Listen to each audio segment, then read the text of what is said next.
What's up guys, it's Raymond. I'm going to be talking about relationship advice in this video.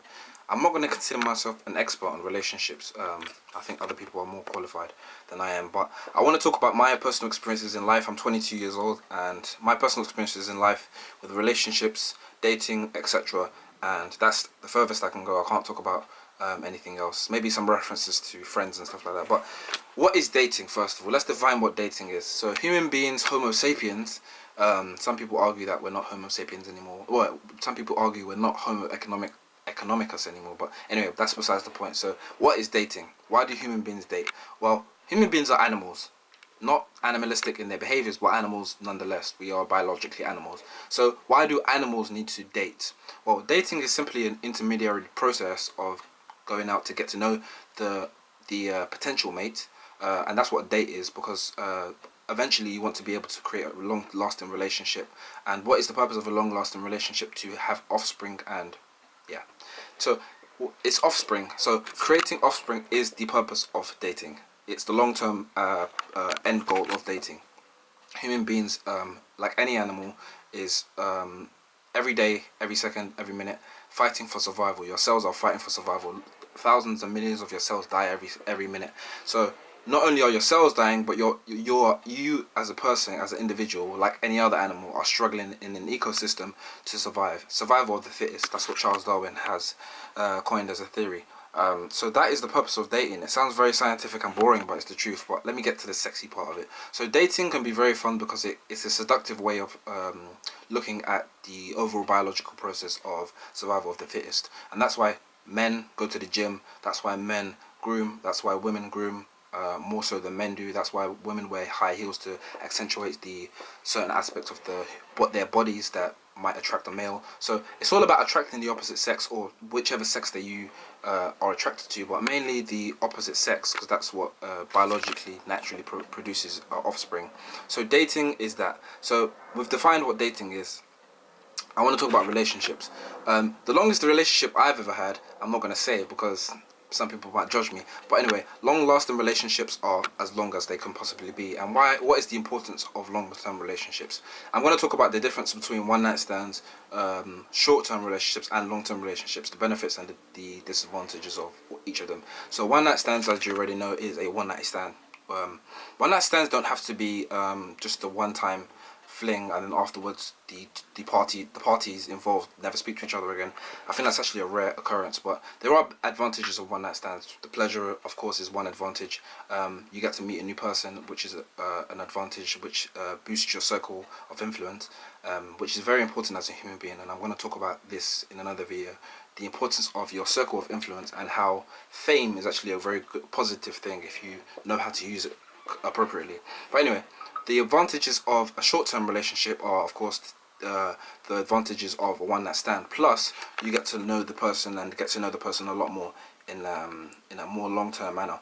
And of course, the long-term relationship is, of course, the most beneficial, which means that in order to stay in a long-term relationship, you both have to be on equal ground to some extent. And what determines how long a relationship lasts is how well you can get along with the other person. So a long-term relationship does increase the, how do I say this, does increase the chances of you having offspring, which is why a long-term relationship is the best for survival. I talk about a lot of things when it comes to attraction and mating in terms of survival, because I'm a very scientifically minded person. So yeah, that's my definition of what dating is and why long-term relationships are the best.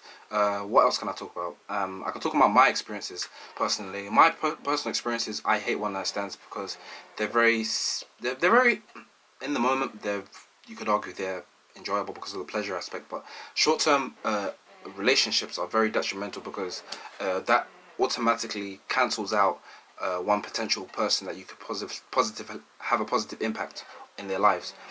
So having long-term relationships, not just romantically, but also in any aspect, friendship, whatever aspect you may decide to have a relationship. But long-term relationships are very important because you need to increase the chances or maximize the chances of having a positive impact on someone else in your life. Because not only is survival defined as your the preservation of your individual body, but also to pass on offspring, to pass your genes on to the next generation, to create offspring, but also the the size of your of your the size of the community, or the size of the circle of influence that you have. So the more people you influence positively in your life, even negatively, because some historical figures have impacted a lot of people negatively but are still remembered, but I would advise having a positive impact on people. The more positively you can impact, the more people. You can take this in a more in like a hedonistic manner, no, not a hedonistic, sorry, a utilitarian manner. The more people you can provide pleasure to, the more likely you are to survive in a theoretical sense, because you as a person are not only your physical body, you are what you influence and what other people have in their minds of you. So if people have you in their minds, you kind of exist in a mental aspect in another person's mind. So not only do you exist in the physical state, but you exist in the minds of other people. So you wanna be attached in other people's minds to a positive connotation. So having a positive impact in other people's lives allows people to keep you in their mind, because you don't want to be thinking about somebody who's impacted you in a negative way. When you're thinking about negative experiences, you want them to get out of your head as fast as possible. But anyway, besides the point, relationship advice.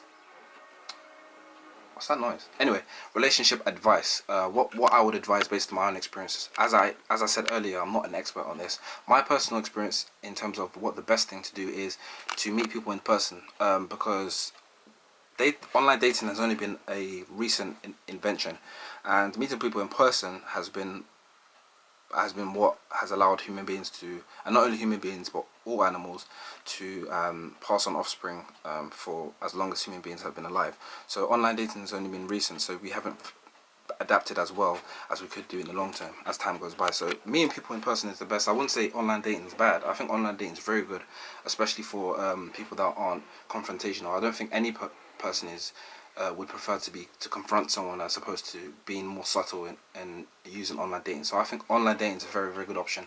I would suggest using both, because not only can you create a lot of friends, which I think is the best thing you can do when it comes to dating.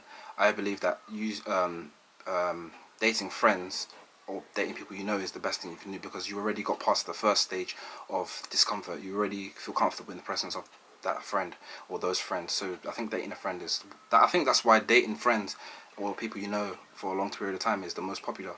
People, a lot of people date after knowing each other for a few years. They've been friends for a few years and they randomly decide to go out, and then they end up having long-term relationships because they already initially had a long-term relationship as friends, but then they recently decided that why not give it a go. So I think boosting your circle of influence, finding friends, use social media and dating apps to find friends and establish a friendship.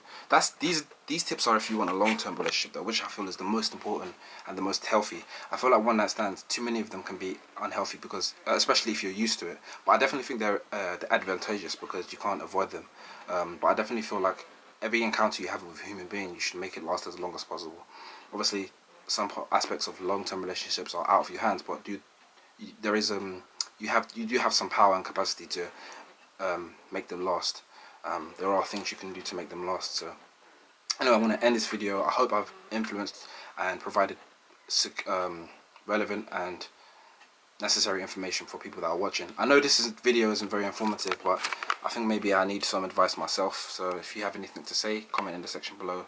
Also, don't be scared to message me. I have Snapchat, Instagram, all of that stuff on my banner behind my profile picture. You can use those to message me. I do love when people give me questions to answer, because that's what keeps this YouTube channel flowing, and I will be asking lots of people on social media if they have any questions for me to answer, because I need to create YouTube videos for you guys based on what you need. I'm not going to create YouTube videos, well, if I have to then I have to, but I don't like creating videos based on just what I like. So send some messages, flood the inbox, whatever you want to do, and I'll see you in the next one. Thank you so much. Peace.